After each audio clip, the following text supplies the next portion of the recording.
Hey guys, welcome to our PSVR 2 launch lineup video. And whereas before I had a bunch of box arts and I was ready to go. Have a little ticket, right? Little ticket still in there. No. Unfortunately, in this generation, it fucking sucks, man. We're losing Digital, what son. I love about gaming, which is box arts and shit and amassing a collection, because it's all digital. You go to fucking GameStop right now, you're not even able to buy this. We had to buy this direct from PlayStation and Sony, and they shipped it on over to us with my own money. And the box arts, they say, oh, this game's not even out yet. It's like, yeah, it is. You have to, like, educate GameStop on what's out and what's not out already. Anyways, so got no visuals for you, but last time we reviewed 7 games in the PS VR 1 lineup. And so we're going to review 7 games for you now in the PSVR 2 lineup. So why don't we start with the biggest one?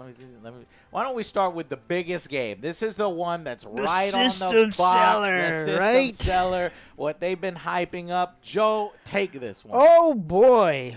I was honestly kind of excited for this because I was like, okay, I want to see this world and be immersed in it.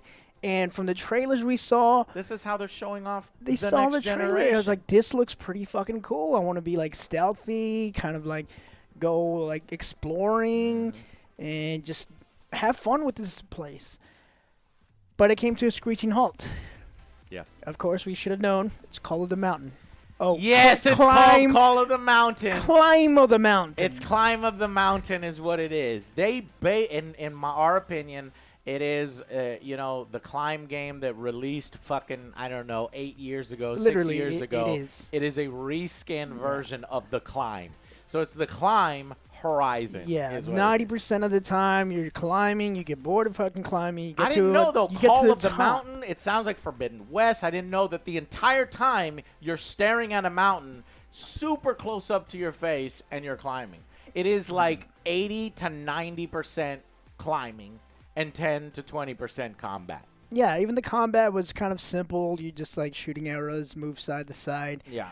And I wanted the stealth to be a little bit better. But I think we only got like 1 or 2 stealth scenes where you just go to the grass patch It's like one. It's like, well, I just kill these the combat. scrappers. And then the combat turns into this mini game where you can only move left or right to do some dodging. It's not free untethered movement. Free roam movement. Not really open world as I was hoping for. Yeah, and so every single time we would play the game and we see yet another climbing section, we'd go, oh, it sucks out all the room because the climbing, it's really, really standard. It's boring. We've done it before if you've been in VR. Now, if you've never, ever played VR before and you're impressed by the climbing, you'll be like, oh, this is kind of cool. But I think even then you'd get sick of it. Yes. There's we're talking like 6 hours of just climbing, and it was pretty annoying.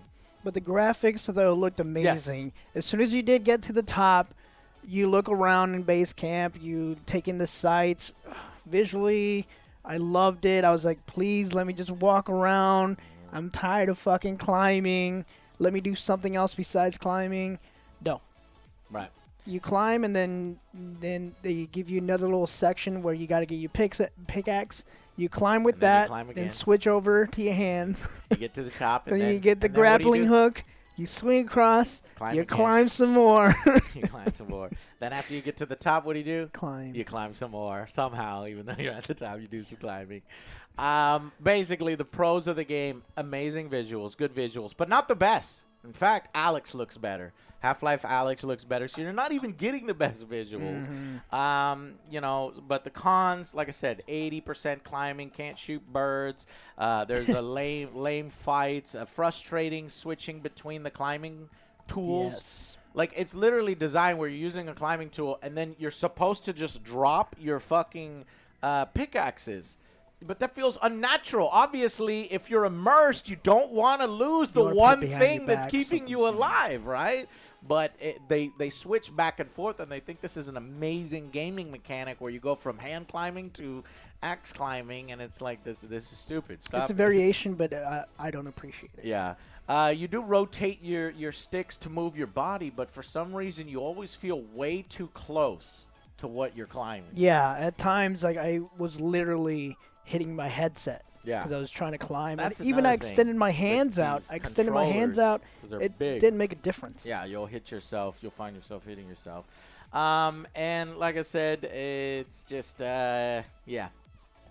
Call of the Mountain. Oh, Disappointed. what if I don't want to pick up the call? I want to send it to voicemail. We should have. Fucking call We waiting. should have. Oh, God damn it. Now It's the mountain is texting me, Joe. The mountain They heard is you talking texting me. smack. I gotta leave it on red, fuck that. Anyways, and I'm always like, and it's just too obvious. If it's like, who the fuck left all this white paint everywhere? The yellow and white paint. If he already went on this journey, why didn't he fucking complete the journey? He just made a trail. Made a fucking A trail. hiking trail. I would have rather gone hiking. Yeah. And that guy needs a raise, because if he's going to do all that, then like I said, he already went on the adventure. Now, the best part in Call of the Mountain is the archery. Yes. Archery feels good.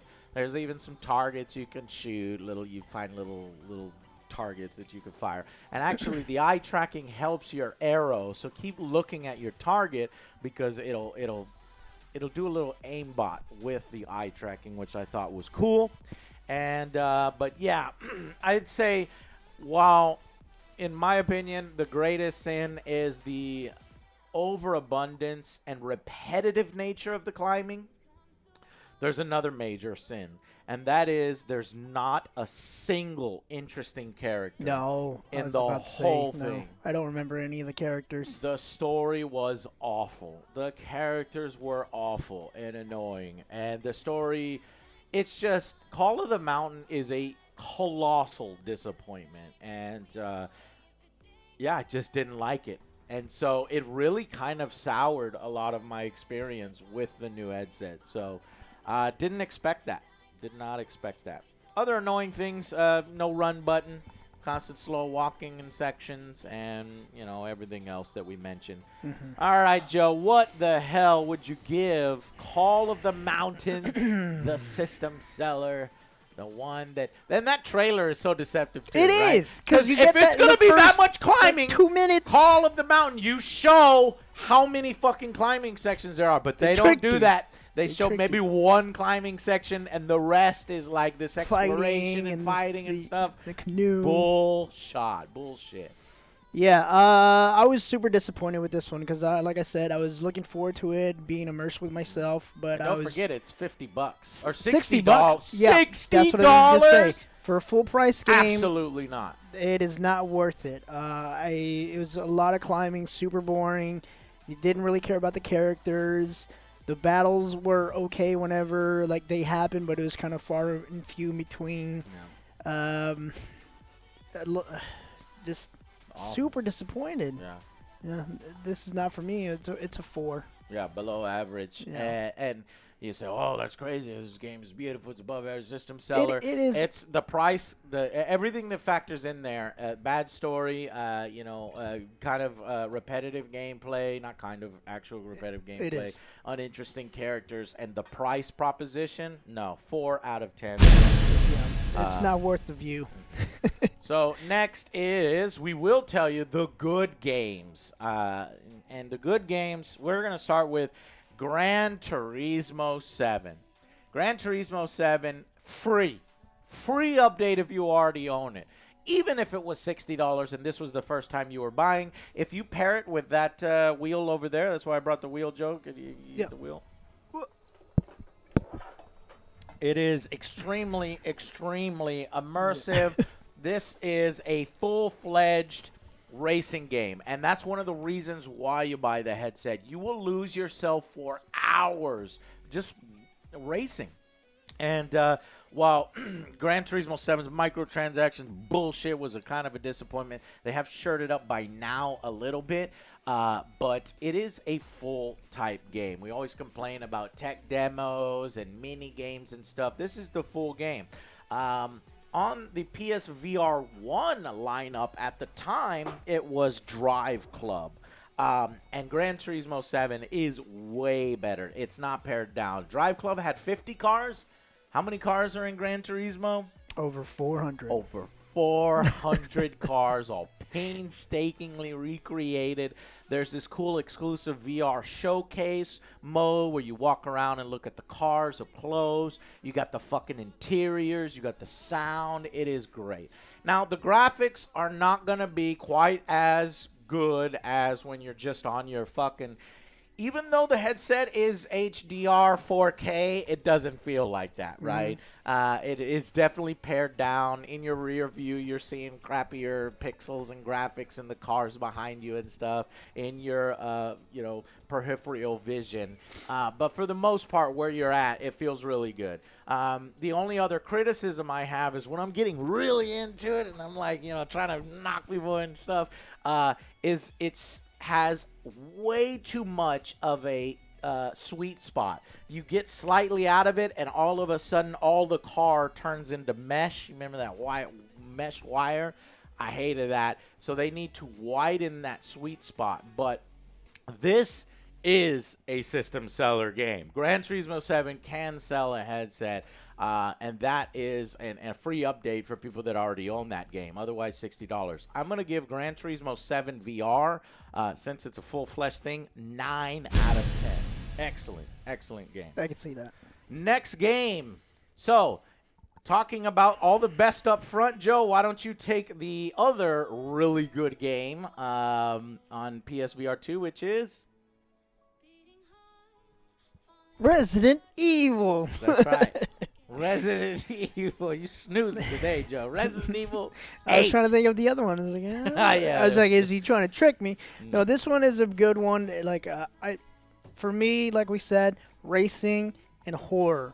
That is like super important with the VR. You got to get those kind of games. And this one was a lot of fun. Yeah. The gunplay was pretty good. The tension is there. Yes. It just feels like you're there. I fucking love this one. This one was a great one. No stupid restrictions. You move yourself around. You get the full effect. That first werewolf fight is so fucking hard. It gets easier after that. That's what I was hoping Call of the Mountain was going to be like. A little bit more open world and doing that kind of stuff. Yeah. But unfortunately, we didn't get that. But this one we did. And this one I really liked. Yeah, I would say that it's man, this should have came out when the system came out, because remember when Resident Evil 7 was out, we got that enhanced by the VR and we loved it, and so that was the missing experience. It's here now and it was worth the wait. In fact, I think it actually makes Resident Evil 8 much better. I really going around the second time made me appreciate a lot of things. The fucking baby section in VR, there's really good stuff here. You feel like you're getting value out of this one. So what would you give Resident Evil 8? My score may differ from yours. I'm probably just going to go with an 8. It did enhance it. It felt like you were there. The tension was amplified with the VR experience. So that knocked it up for me, a point. Yes, I'm going to agree. I'm between an 8 or a 9. I'm also going to go an 8. I think it improves it. It's better it improves the game in many ways. So I really liked it. Yeah, especially chasing around Lady D. Oh wait, she chases me, right? Yes, Lady D in VR. It's like sweet. We knew it. Well. That's about it for the good games. Now let's get to... So that is literally it, guys. If you get a PSVR 5, you have those 3 to look forward to, and one of them is not good in our opinion, right? So now the rest. I'll take... no, you take it. You take NFL Pro. This just felt like they wanted to make a quick buck. The demo we tried was fine. As soon as we purchased it, we kept getting a lot of glitches. Yep. Kept messing up. Kept getting stuck. I don't know what was going on. Yeah. I guess the traction. I guess the ball ball throw yeah. was kind of off. Yeah.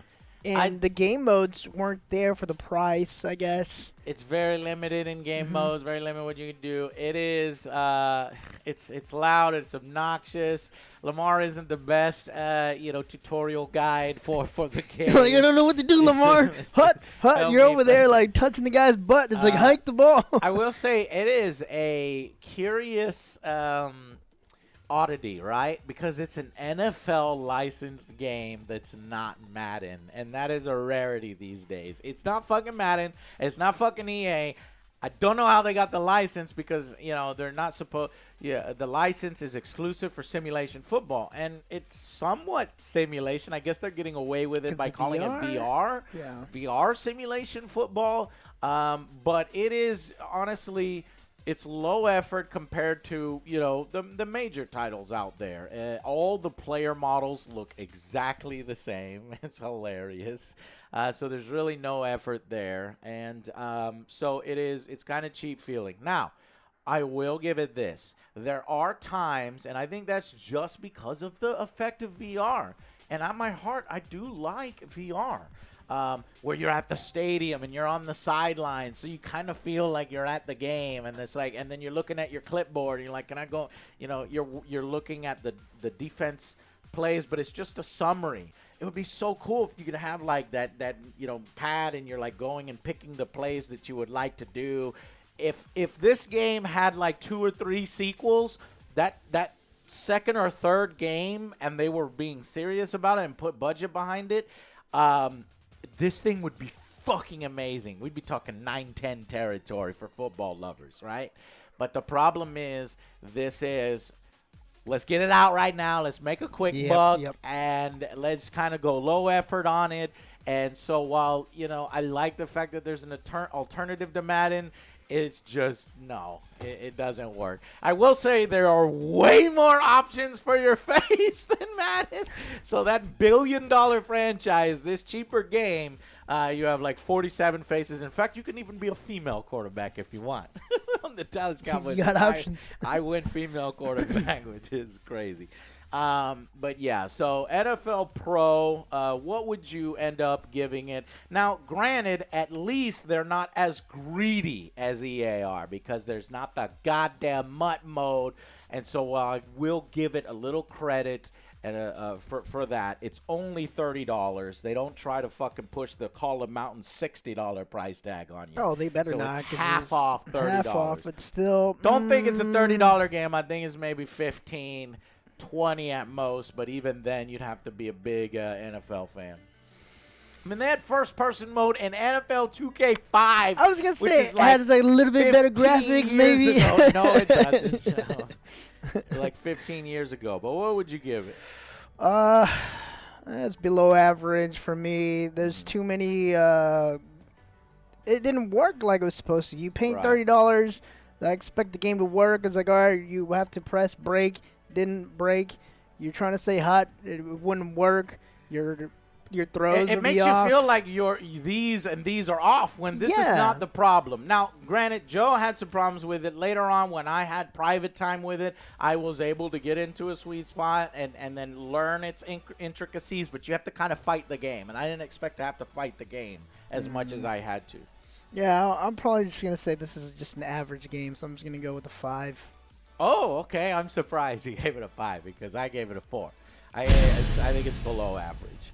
And that's because, but, I mean, I guess if you factor in the price. Because the first time around, I don't think we factored in the prices of the games. We kind of just rated it. But if you were to factor in the price, if you were to factor in the fact that this is not Madden, there's not a bunch of fucking stupid-ass card pack openings, and I just want this game to get a sequel. I want it to get a sequel. I want it to get better. To get better. Put in a franchise mode. Put in more effort into it. It's just a hard proposition at the front for $30. So I'm gonna have to stick with my 4 out of 10 on it. All right. Even though I like the idea, and I hope the company does improve on it. Put some updates. Maybe get a sequel. Next game. Kayak VR. I'll take Kayak VR. You take Star Wars Galaxy's Edge, okay? So Kayak VR, It is what it is. It's exactly what you think it is. Exactly what it is. Again, another non-exclusive. By the way, NFL Pro is not exclusive. It's been out for a while. It was on the other headsets. Kayak VR has been out even longer. It's not exclusive. Been on the other headsets. It is exactly what it says. And I bought it knowing it would be exactly what it would be. However, I didn't know that as I started playing it, I was incredibly bored. Unfortunately, it's just not for us. We were really bored by it. I think some people use it as a really cool, like, relaxing, chill thing. In fact, But is it though? Because you still have to go you're through the doing motions. right, the motions. If it's chill, just put it like a little motor and just. And because these aren't connected, it's awkward that they're so freeing, and it doesn't feel right when you're paddling to me. Maybe if you took a fucking piece of tape and you fucking tape these to like a fucking stick or a hockey stick in your house, then you can feel a little bit better. But personally, I didn't like it that much. The price is really good because it's been out for a while, so it's only $23. So the price proposition is good. But for me, it was nothing special. In fact, I actually liked the chill mode. There's a mode where it'll just paddle for you and you just kind of relax and it plays music and you just look around everywhere, right? The graphics are a little bit better on the Steam versions of the games when you can have that Valve index and things like that. But in this game more than any, I was noticing a lot of the chromatic aberration, that red, green, RGB thing around the lines. I don't think I can. It really comes across in the footage that I would show to you for the game that we played, but it's really bad in the headset. And so yeah, it wasn't the game for me. So I'm gonna give that one a 4 out of 10. I can see other people liking it. Yeah, for me, trying to have that experience, I'd rather go outside and do it. Yeah. So Yeah. what would you give it? I would agree. 4. 4 out of I was kind of bored. I was like, I don't, It was not boring for me. There's some I think it's racing. not It for is me. kind of cool seeing the other people, how fast they are, and then how shitty they are compared to me. I'm like, makes me feel a little bit better, but it's like, I don't want to do this. I want to go back to Gran Turismo 7. And maybe that I played Kayak after Gran Turismo 7 and kind of ruined it for me. No. Because it's way more immersive. Anyways. Once you had the high life, you can't go down can't there. go back, yeah. Joe, how was Star Wars Tales from Galaxy's Edge? For this one, I'm probably gonna grade it a 6. Mm-hmm. It was good. It was enjoyable. I liked the theme. Obviously, I love Star Wars. The graphics were good. The bar was nice. Yeah, you got this cantina, and you got this dude that's talking to you, but it just kind of feels like a big old advertisement. Exactly. to That's go what to I'm saying. Batu or Exactly. That's basically makes you Galaxy's want to Edge. go to Galaxy's Edge Yeah. over there in Disneyland or Disney World. But it was still fun. Yeah, standard combat, right? You got the Yeah. jetpack. It was all right. It was cool seeing like Star Wars type stuff in person, but this is not one that you need to run out and buy. No. This is a game that if you've already had the headset for a while and you're looking for something else, then you can kind of add on top of it. I would rather play, Saints and Sinners, the zombie games and stuff like that. A zombie game. Yeah, actually, yes, Joe. Then Star Wars Galaxy's Edge. But it's not a bad title. No. I think it is above average, and it's solid. But, again, non-exclusive, something that has already come out for other headsets. Yep. And it definitely feels like as such. So it doesn't really take advantage of a lot of the extra features, right, that the VR comes with. And then finally, to round it What are out. you going to give it? I'm going to give it a 6 out of 10 as well. I think it's a 6 out of 10. Slightly above average. Finally, Pavlov VR, and we tricked you. There is one other good game in this, and it is Pavlov VR. It's only $25. This thing is a steal at that price. I fucking loved it. This is a 9 out of 10. But there's one caveat. You need support for a controller. And I hate it.